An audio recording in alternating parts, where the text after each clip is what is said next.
irakurrienetako bat. Minan, Ibrahimak ahoz kontatua eta ametsek eskuz idatzia.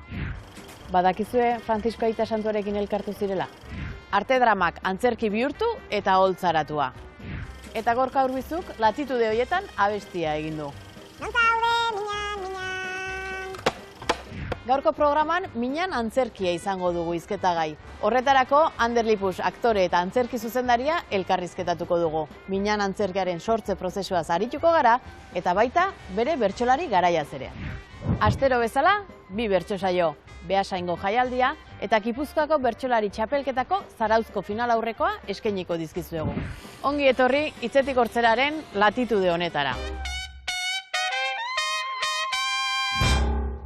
Ai mundu borobila, borobil ertzduna, nahi zaitugu justua, arnaz moreduna.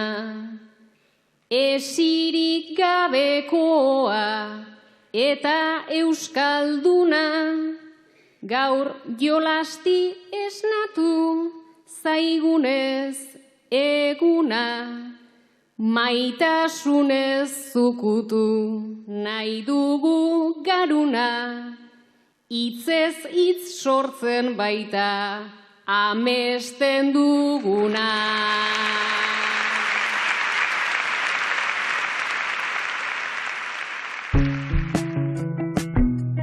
Antzerkiari eta estenatokiari loturik bizi da Ander Lipus aktorea. Arte drama antzerki konpainiako kidea da, eta antzerkian interpretatu dituen pertsonaien zerrenda amaiezina du bere gorputzean. Minan antzerki obrarekin dabil Euskal Herriko antzokietan barrena, eta Minani buruz hitz egiteko elkartu gara berarekin. Baina baita bertsolariekin egin izan dituen saioei buruz ere. Ander, ze esan nahi du Euskal Liburu irakurrienetako bat gorpuzteak? Bueno, nik uste dut erronka etzala makala, ez da? Imaginarioan jende askok irakurri duen liburu bat da. Bere imaginarioan irakurritako hori nolabait edukiko zuen eta orduan horrei beste tono bat, beste modu batez adieraztea Ibrahimaren bide hori, esan dudan moduan erronka etzen erresa. Bira hasiera nolako izaten ari da, nola sentitzen zarete? Oso posi gaude, ez talako ohikoa Euskal Antzerkian soldautak egitea adibidez, ezta? Eta jende aldetik kriston espektatiba dago, jende asko ari da hurbiltzen teatrora, eta guretzat, gure lanbidea denez, guretzat hori ederra da, ez da egia esan oso beroa izaten ari da harrera, eta jendea publikoa oso unkituta ateratzen da emanaldeetatik. Ongiru ditzen bazaizu, gu ere berora joango gara, Minani buruz hitz egiteko. Oso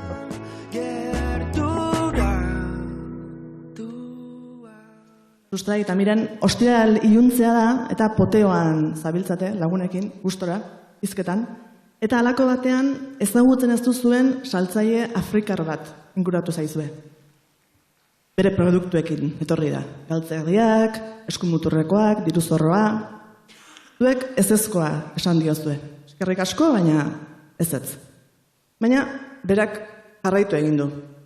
Zerbait erosteko mesedez, eskatuz, jatekoa izan dezan. Deseroso zaudete.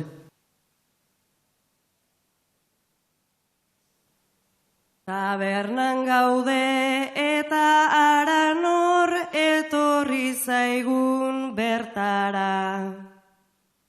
Erakutsiaz diru zorroak galtzerdiak eta ara. Nik ezetz eta zuk ere ezetz, biok deseroso gara. Nere betiko erreflejua irriparregitea da. Baina ez dakit noiz irten zaizun ainirribarre goibela. Guretzat alferrik dira galtzerdiak zein txapela.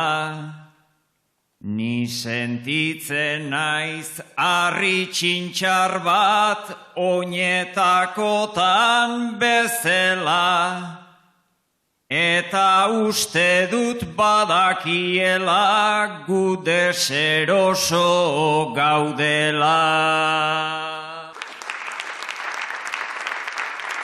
Irriparreak ez du izan nahi, ez haundikeri ez burla, baina ezin dut ez esan ta ez begiratu sekula.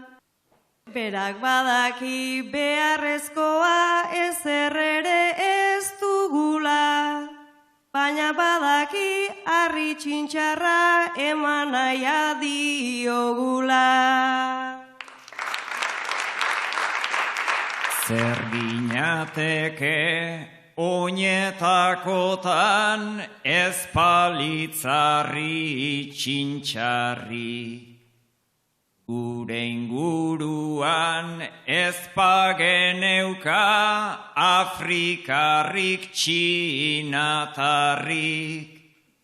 Privilegioek ez aldaukate deserosotasun beharrik.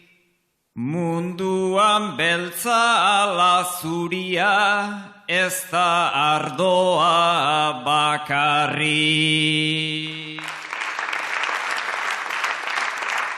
Eta gu gaude urrunekoak gehiago usatzeko perezan. Bera hurbildu gure mairatan guk ez dakigu zer esan. Baina honena da lehen segunduan maian lau txanpon etzan. Edo ez esan ta horri eutxi denbora galdu ez dezan. Egia esan etxera joango balitz une ontan naio. Baina luzaro jarraituko du bere salmenta karraio. Tani pintxora gonbidatzera atrebitu naiz arraio. Ostiraletan kontzientziari jaten eman behar zaio.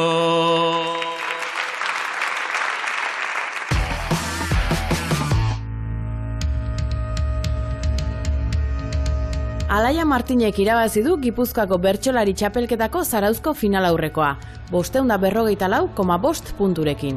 Beraz, Oiartzuarrak zuzenean lortu du abenduaren 14an Donostiako Ilumen egingo den finalean kantatzeko txartela. Gainontzeko bertsolariek Arrasateko azken final aurrekoari itxaron beharko diote. Gogoratu, Arrasateko final aurrekoa ere, ETV Laun eskainiko dizuegula zuzenean, arratsaldeko 5:00 aurrera.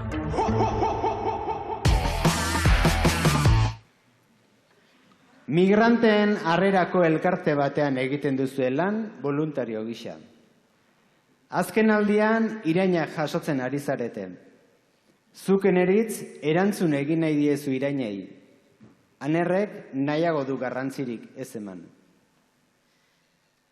Donostiako hiri honetan aspaldi zezala partan, ta orain gure kontra irainak berriro hau da aulatan.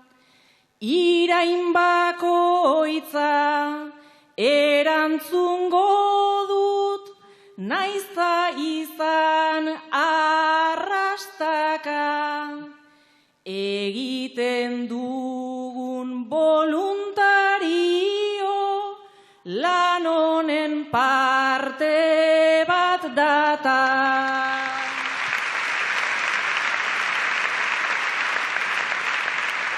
Gure lana da platerak bete, eta migrantek jatea. Haiek daukate eta ez zutanik hemen zentralitatea. Kalera irten ta erantzutea da gure aurkako kaltea. Eztabaida gai bat ez denari erantzuna ematea.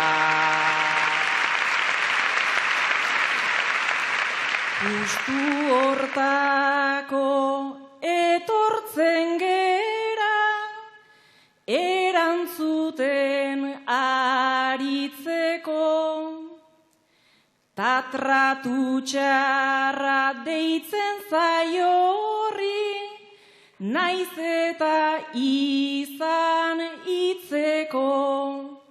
Ni prest naukazu irain bakoitza, buru altxatuz biltzeko. Migratzaile bizi dutena, lehen pertsonan bizitzeko.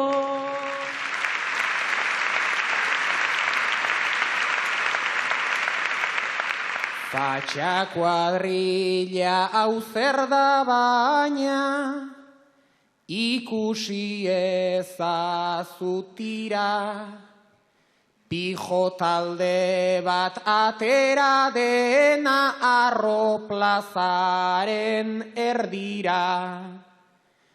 Jarri ezean gu erantzuten eta beraiei begira.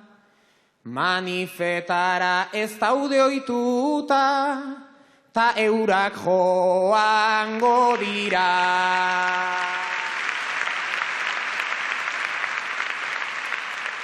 Baina ez dute erraz etxitzen, oiuka segita segi. Naiz lehen kolpean kasu egin gabe, zula saizaren eseri. Barrua daukat irakiten ta, beraz ezin egon geldi. Guk horren beste zorbaiti egu, Aixari ta Mohamedi. Nik ulertzen dut zure haserrea, tartu nahi duzun papera. Baina hori ez da daukagun zorra ta ideia hortatik atera. Nik segiko dut atxaldez joaten janberoa ematera. Aldi berean ezin da bete kalea eta platera.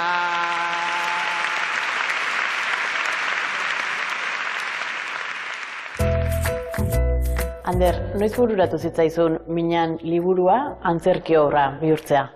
Timberlake Wettenbacher ezagutu nuenean, berak minan Ametsen eta Ibrahimaren obra literarioa lehen itzulpena berak egin zuen, A Little Brother deitu zena, eta berak aipatu zidan Londresen antzerkira eramateko asmoa zeukatela. Orduan nik niri pena eman zidan, euskaraz pentsatutako eta sortutako obra bat lehenago euskaraz ez ematea, ezta? Eta orduan, Tim eta biok elkarrekin ari ginean zerbait egiteko asmoz, eta orduan nik esan nion da, zeraitik ez dugu egiten euskarara eramaten antzerkira, eta azkenean bere baieskoa izan nuen, eta bere baiezkoa baino importanteagoa zen Ibrahimaren eta ametsen baiezkoa eukitea. Hori etzen lan erresa izan. Eta nola egiten da, buruan duzun hori paperera pasa eta paperetikan oholtzara. Bueno, nik uste dut, hasteko Timek, Timberlakeek lan izugarri egin duela, oso ondo ezagutzen zuen obra, bai ametsen mundua eta ametsen poetika hori eta soiltasun hori, gutxika egin den lana izan da, testuari garrantzi handia emanez. Amets Arzailuz gertu izan duzue, sorkuntza prozesu horretan, horrek zer ematen zizuen zuei? Segurtasun bat. Azkenean ez da fikziozko istorio bat. Egia da guk gure imaginariotik landu dugula, ez da? Nik uste dut egin duguna da ametsen ahots hori, ametsen idazkera hori antzerkira eraman, ez da? Hitzak garrantzia handia zeukan eta historiak berak, Ibrahimak nola kontatzen zuen historia hori. Eta hori bere osotasunean errespetatu dugu, horrekin arilkatu dugu historia osoa, eta uste dut bide oso erakargarria eraman dugula elkarrekin, eta oso eskartua nago baita ere, bai Ibrahimaren jarrerarekin eta baita ametsen jarrerarekin. Pixukideak, zate, June eta German, astean behin egiten duzue etxeko erosketa nagusia, supermerkatuan, eta orain dela gutxi lagun batek herriko kontsumo taldera batzeko proposamena edo kontua aipatu dizue, garaian garaiko bertako produktuak jasotzea aldera. Ideia ona iruditu zaizue zuei berez, baina orain arteko ohiturarekin jarraitzea pentsatu duzue. Asteko erosketa egin duzue supermerkatuan, eta produktuak bere tokian jartzen ari zaretela, etiketei begira hasi zarete. Porruak, Belgikakoak. Lekak, Marokokoak. Dilistak, Estatu Batuetakoak. Anakardoak, Vietnamgoak. Adonara, arrefurrera, sarri horien menean, aldira ere hurbildu gera, aste hontan azkenean, Vietnametik, Marruekosetik, produktuak zuzenean, kontzientziak lekurik ez du diruik ez dagoenean, diruik ez dagoenean.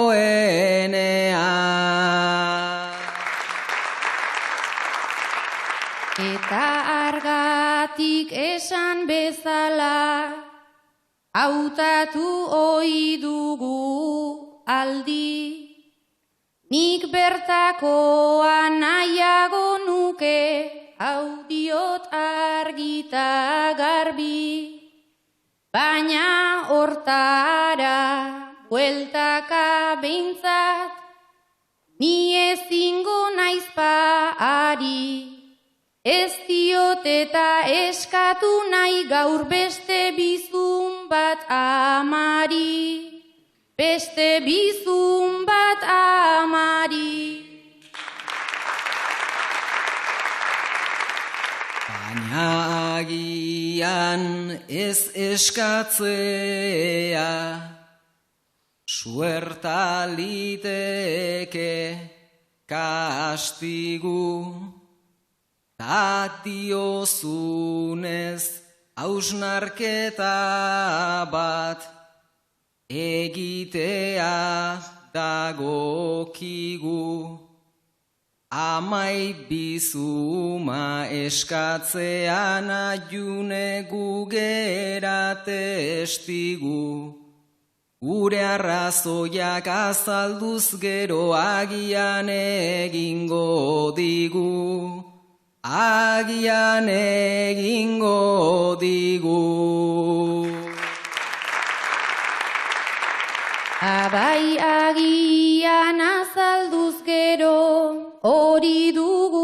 zaizula aldarri.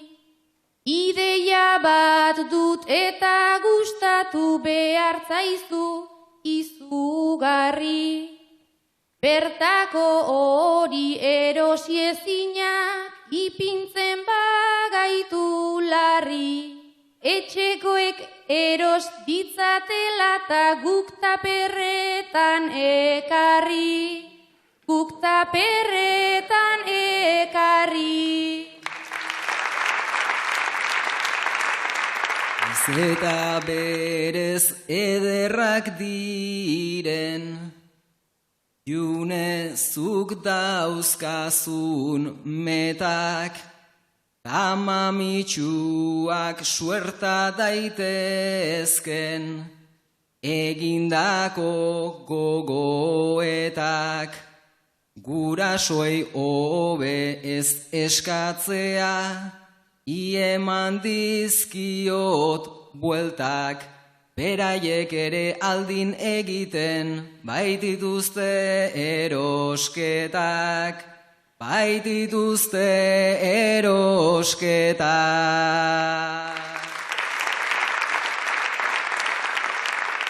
Bai beraien akats denetan, Degu esandako hori bat, naizta izketan gero aldatzen dituzten maiz perspektiba. Notizia on bat emango dizut, az ditzagun mobida. Gaur bazkaltzeko jarriko ditut Amonaren albondigak. Amonaren albondiga.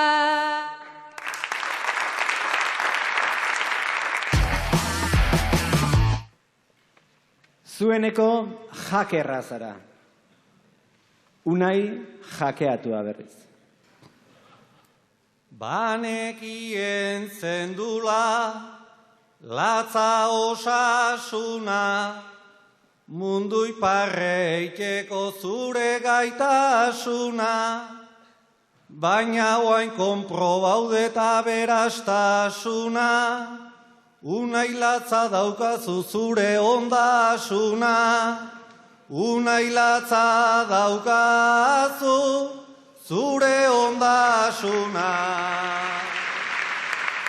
Nunbait dirua daukat, zer horren doblean, gaur bi hankak dardarrez, jarri naiz ordean, apela nola degun, zarra baino bea, aldatuen beharko det ordenadorean, aldatuen beharko det ordenadorean. Berandu zabiltzia ikusi det dana, Kutxabanken egin ditut 11 aztarna, hau da Mendizabalek hain justu daukana, bizar irlandesa eta kontu alemana, bizar irlandesa eta kontu alemana.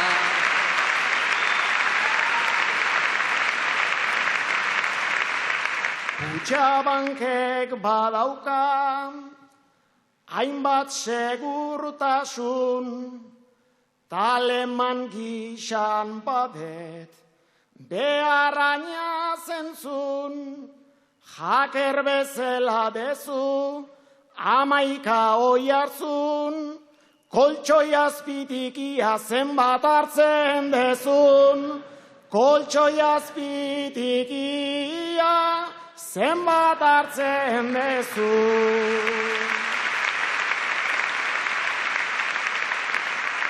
Kanpandorrean puntanian txenaukazu, pantaiak jakeatzen angoitik jotazu, sekretun izango det lasai egin kasu, erdia oparitzen baldin badidazu, erdia oparitzen baldin badidazu.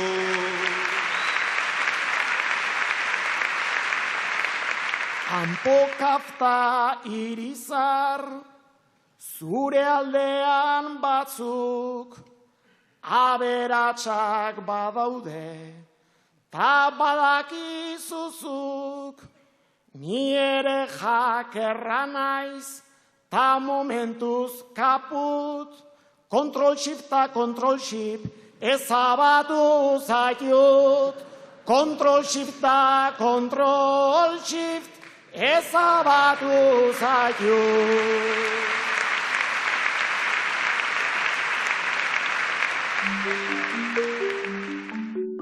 Ibraimak ahoz kontatua, ametsek eskuz idatzia, zuek oholtzaratu egin duzue, zer eman nahi diozue antzerkiaren bitartez gizarteari? Eta nik uste dut migrazioaren gaia egunerokoan daukagula, eta batzutan ematen zaion tratamendua ez dela zuzena. Migratzaileak tratatzen ditugu zenbakiak baliran bezala, ezta? Eta uste dut zenbaki horien atzean istorioak daudela, eta istorio oso gogorrak, eta uste dut hori ikusgarri egitea ezinbestekoa dela. Eta Ibraimak hau guztia nola jaso du? Ibraimarentzat ez da erresa izan. Bera Arriagako estrenaldi egunean Arriagara etorri zen, baina ez zuen antzeslana ikusi. Nolabait azkenean hori berriz ere bere bizitzako pasarte hori berriz ere ikustea eta ez da erresa izan behar. Gero oholtza gainera egon zen, txalo zaparrada handia eta unkitua publikoaren artetik jaso zuena. Baina badakigu oso eskertua dagoela eta gu ere oso eskertua daude bere jarrerarekin eta berak hein batean badaki bere istorioa hau kontatzen dugunean ez dela bakarrik bere istorioa, migratzaile askoren istorioa dela eta oso eskertua gaude bere eskuzabaltasunagatik eta bere humiltasunagatik. Aktore talde gazte batekin ikusten zaitugu oholtzan, nolako esperientzia izaten ari da belaunaldi arteko hau? Ederra. Sanbudia bi Eiara Irazusta eta Mikel Kaie eurak ezagutzea, eurakin lan egitea eta euren prestutasuna, euren humiltasuna, euren antzerkia egiteko gogoa, euren beti bai hori, ezta? Beti aurrera egiteko daukaten prestutasunagatik bakarrik merezi du. Eurakin antzerkia egitea, eurakin biran ibiltzea eta niretzat esperientzi edarra izaten ari da. German, gero eta jende gehiago ikusten duzu txakurra paseatzen, eta azken aldian ligatzeko aukera gutxiago dituzunez, txakurra ekartzea erabaki duzu. Hartara jendea ezagutu eta hitz egiten hasteko aitzakia bat edo edukitzeko. Oraintxe lehen aldiz herriko txakurren parke batera, joan zara, eta bertan topatu duzu sustrai, bere txakurrarekin. Biok txakurrei jare egin diezue, zurea sustraien txakurraren gana gerturatu da, eta bere inguran bueltaka eta usunaka hasi da, eta gainka egin dio. Hau da, bere gainean jarri da. Txakurrakin egin dut nere alegina, kira ainda jatorra eta atsegina, zure txakurran gainen jarri da jakina. Nik ez zurekin egin nahi nuke berdina, nik ez zurekin egin nahi nuke berdina.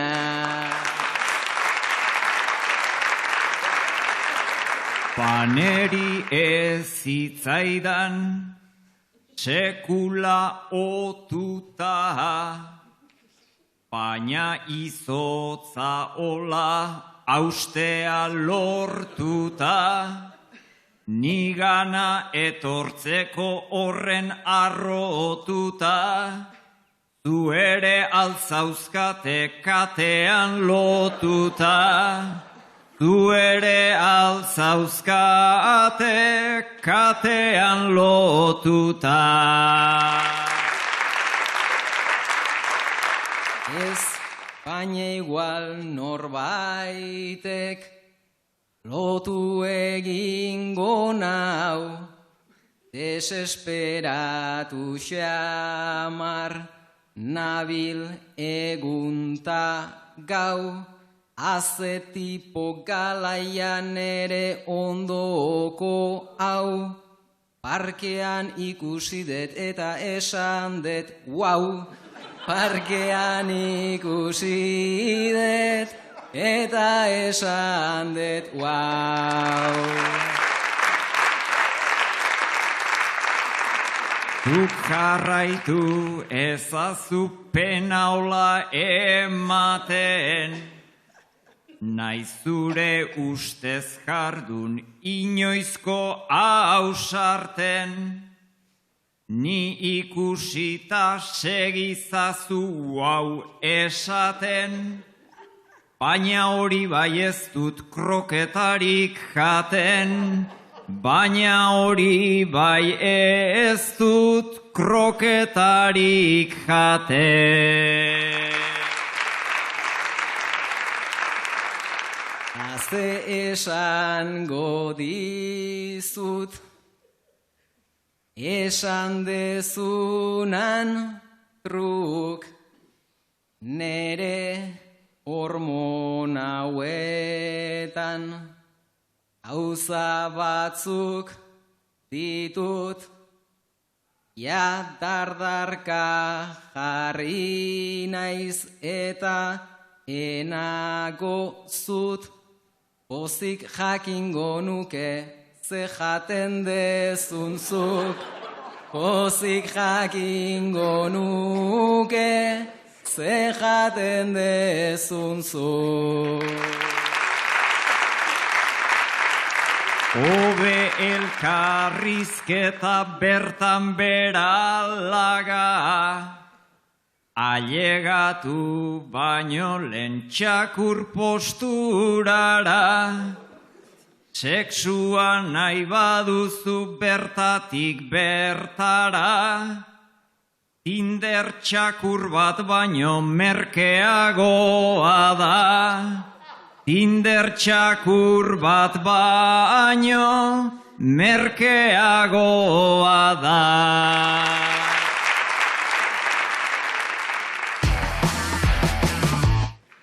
Begi bat galdu zenuen 80ko hamarkadako manifestazio batean. Segurtasun indarren biktimen zerrenda berritu dute, baina ez zaituzte sartu oraindik. Manifaren ondorengoa izan zen hain itxusia, kasko beltzdunek kopeta beltzez ala ningututen utzia. Kornea eta begiko buelta ezurrez guztiz hautsia. Ta ezer pasa espaliz gixan mintzatu zen nagusia.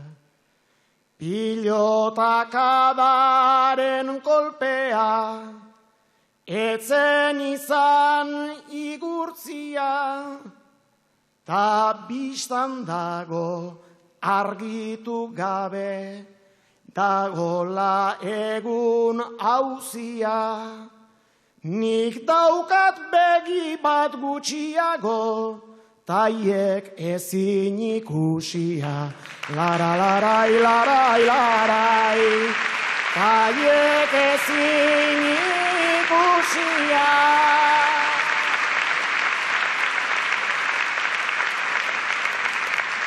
betaurrekoak eta lentilak, ez noski ez ditut aski. Bizi modua ez etzait joan, batzueri bezain ezti. Pilotakadaren kolpea, ordaindua det garesti. Ta egin zuenak ordainduko du, pentsatzen nuen amesti. Baina zerrenda goitikan bera, begiratu det zehazki, ta enago hor guztia dena den ontan errelatuta argazki. Gertatu denan onarpentxo bat, ere eletorke gaizki. Lara-larai, larai, ere eletorke gaizki.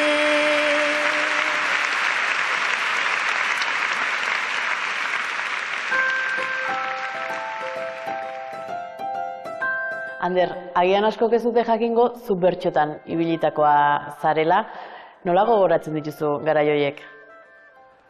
Bueno, niretzat bertso mundua izan zen halako zabaltze bat, irekitze bat, espiritualki, sozialki, eta nik asko disfrutatzen nuen bertso saioetan, lagun asko egin dituen. Niretzat oso mundu berezia izan zen, mundu bat da, bertso mundua, antzerki mundua den mundua, baina niretzat asko zabaldu ninduen eta kulturgintzara eta euskal kulturara hurbiltzeko ezinbestekoa izan zen. Antzerkiari buruzko liburu bat ere idatzi zenuen eta hor bertsolaritzak badu bere lekua.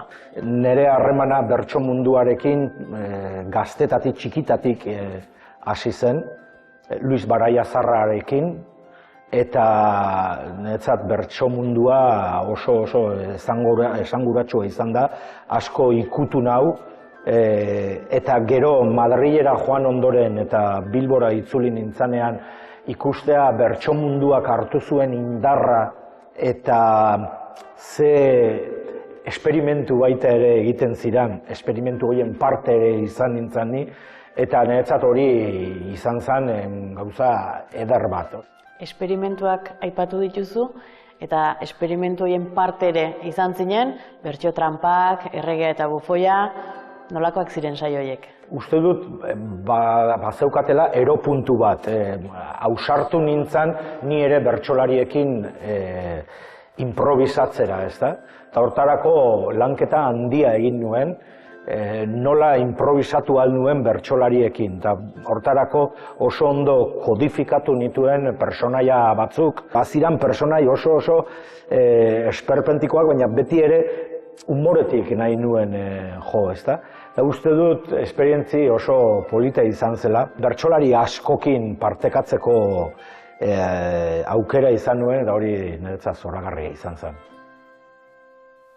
Bikotea zarete, Mai eta Miren, Maizuk emakumeekin izan dituzu beti harreman sexuafektiboak, baina Miren hau lehena duzuzuk. Hirian bizi zarete, eta orain kontan hango betiko planetatik aldendu, eta asteburua Mirenen herrian igarotzea erabaki dezue. Kale nagusian paseoan zabiltzate, eta Maizuk eskutik heldu diozu Mireni, baina berak eskua askatuta urrundu egin du berehala. Naiz Donostian ibiltzen garen ezin eskurik askatu, Gaurren daiara etorri gara eta dena da aldatu. Bale askatu egingo dizut, traba izan bada barkatu. baina aldaketa hau zergatik den nahi aldidazu kontatu. Neska batekin nagota ez du horren prezio merkea. Burua daukat konplexuz eta ikara txikiz betea. Nik enuen nahi gure amar atzen kontaktua etetea. Baina zaila zait etengabean armairutik irtetea.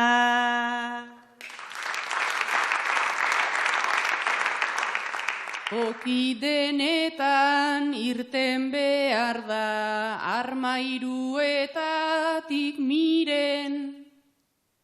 Nik ere ondo xamar dakizkit traba hoiek zeintzuk diren. Baina ulertu nahi dut erroa zure kezka eta minen. Iraganeko nobioekin eskutik joaten altzine. Zuri keinua egingo dizut, ez dut hain garbi egingo, edo zer keinuk sortzen du nigan, herrian nahiko bertigo. Eskua heldu eta bihotza zait, ez darriraino igo. Berriz kenduko dizut igualta, eman zaidazu berriro.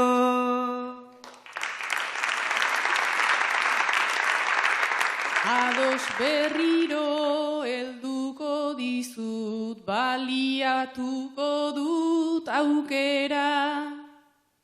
Baina nahi beste alditan egin, nere ondotik galdera. Ez dut egingo nere ametsen perfekzioan sartzera. Agian nahiko pauso delako ona etortzea bera.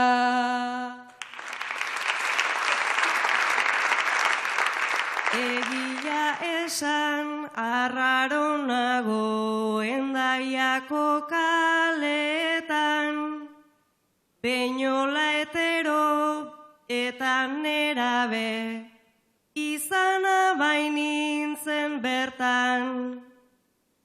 Ta hemenago zure ondoan, izardia eskuetan.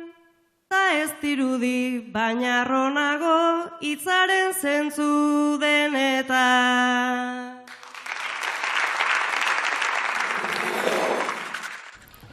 Nire bertsolari gustokoena Nera Ibarzabal da, eta galdetu nahi dizut ea konta dezakezun zure bizitzan gertatu zaizun anekdota farregarri eta divertigarri bat. Asko daude, kontatu aldirenak gutxi, baina bertsolari bizitzako anekdota bat gogoan daukadana da. Txapelketako kartzelak orokorrean edo orain ganbarak beti izaten dira oso leku xelebreak, ez? Kontu da beti kantatu behar dugun lekutik nahiko gertu egon behar duen espazio bat izan behar duela, orduan askotan denetariko espazioetan egotea tokatu izan zaigu. Eta gogoan dut 2022ko txapelketa nagusian Gotaineko saioan gure kartzela, gure ganbara, haurtzaindegi bat zela, aurreskola bat zela. Orduan sartu gintuzten ara, eta dena zen miniaturan. Oda, pertseroak, erropak utzi ginen hemengo pertseroan, eseri ginen horrelako aulkietan, horrelako maietan jen genuen txokolatea, eta dena zen ezagit, oso barregarria, arbela hemen zegoen, eta esan ziguten, beste kontutxoa dago, komunak ere umeenak dira. Ez orduan, imaginatu behar gaituzue, Oian Eguaran, Anela Baka, Patxiriart, Julio Soto, Eneko Laskoz eta ni horrelako komunetan pixa egiten, horrelakoetan, kanpoan jendea zain zegoen bitartean, eta gainera ezin genuen urten, ze handik entzun egiten omen zen mikrofonotik sartzen zen soinua, orduan egun behar izan genuen, zure bizitzako momenturik zailenetako batean eta urdurien zauden momentu batean, Hobbiten herrian bezala, kanpotik ikusita, oso gora xelebre batean. Orduan, hori daukat, oso gogoan, momentu hori. Lagun minak izan zineten. Orain urte batzuk elkarrekin haserretu zineten. Berriro heldu diozue harremanari.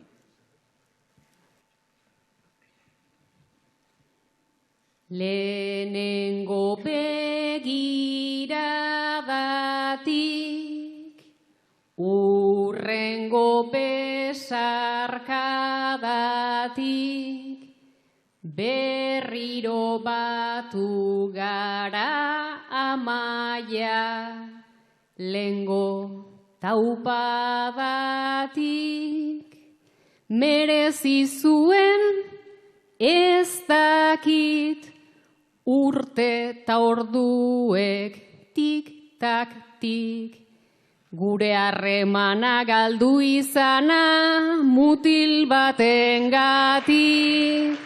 Gure harremana galdu izana mutil batengatik.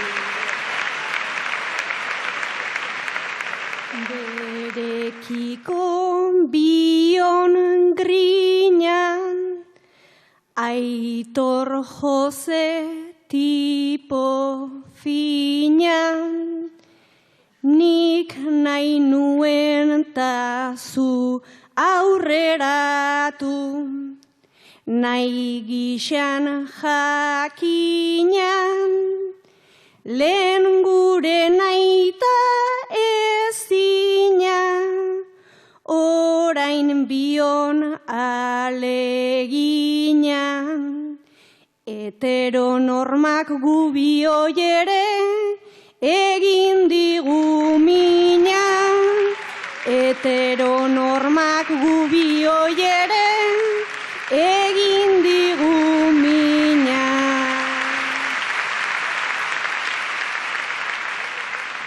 Heteronormaz irten da, bihotzez lepo agenda, baina modio romantikoa hola izaten da, baina utzi dugu zerrenda, Aitor ez baitzen leyenda, eskerrak kendu genuen gure begitako benda.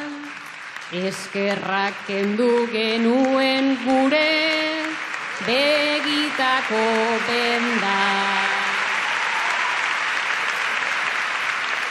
Gure Aitorren eriotzan, ta berriz libre bihotzan, ta zure gana etorri da ban, gaur nere aitortzan, lehenago zeloen hotxan, eta zugabe zehotzan, biak batera sentitzen ditut, poza eta lotxan. Biak batera sentitzen ditut, poza eta lotxan. Poz bat daukagu lotxako, mina orain ez da malko, tori trago bat bihurtu gaua, ke eta tabako, ai Amaita neskato, nik maite zaitut asako, zin egin daigun hauetzaigula berriro pasako. Zin egin daigun hauetzaigula berriro pasako.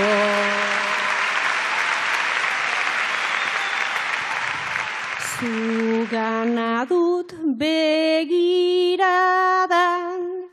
zin egiten dizut aran, ta txupito bat edango dugu, eneze zirraran, zen ja gurean da gaban, emaidazu besarkada, indartsuago bihurtzen gara, elkartzen bagara. Indartsuago bihurtzen gara, elkartzen bagara.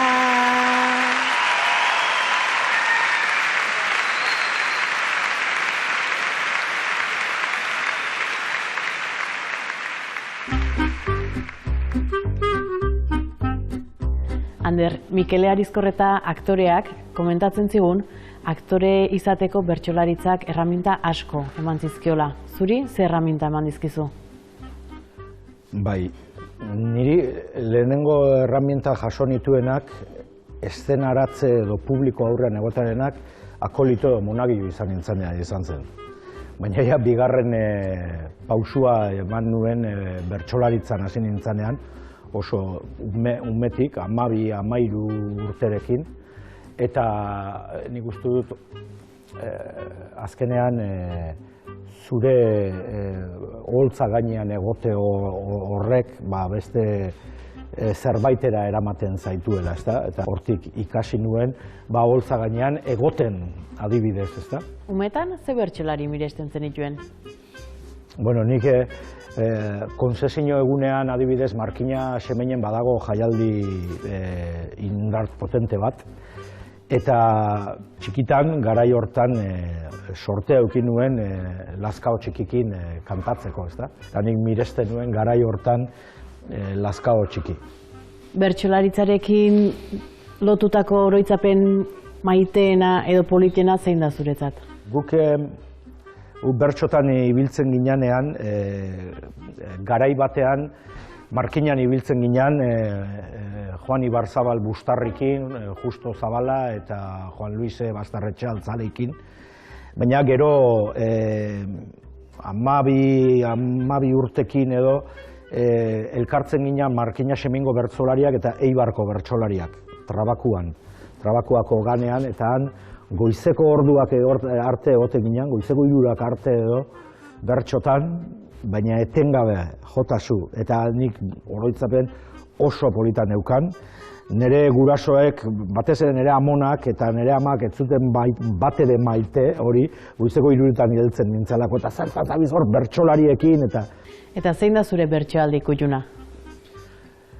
Bueno, nik baditut batzuk, baina oso gogoangarrian etzat, oso oroitzapen polita daukat Xabier Ramurrizak erabaki zuenean bere plazak ustea, ezta? Eta gogoangarria eta asko hunkitu ninduen Miren Amurizak aitari botatako edo utzitako bertso horiek plateruenan kantatu zituenak. Bertso horiek entzunez agurtuko zaitugu. Ander Lipus, eskerrik asko, solasaldi goxonengatik. Eskerrik asko zuei.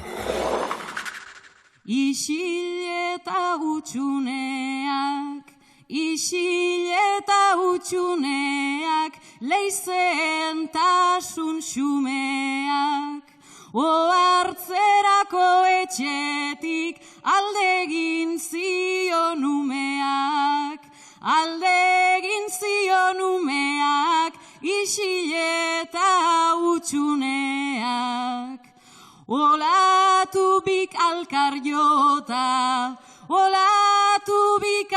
jota, gerora zenbat borroka, ustez bestea gazala, nork bere buruan kontra, nork bere buruan kontra, olatu bik alkar jota. Paper zurian lau orbain, paper zurian lau orbain, malkozko lehortzeko zain, zuri joaten ustea, neuri tokatzen zaitorain, neuri tokatzen zaitorain, paper zurian lau orbain. Libre zara, libre aite, libre zara, libre aite, txoria bainuen maite.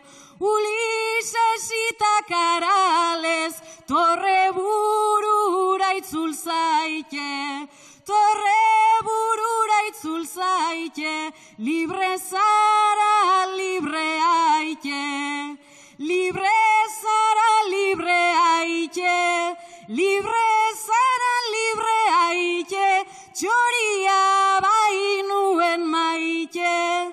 Ulises eta Karales, torre burura itzul zaite, torre burura itzul zaite, libre zara, libre aite.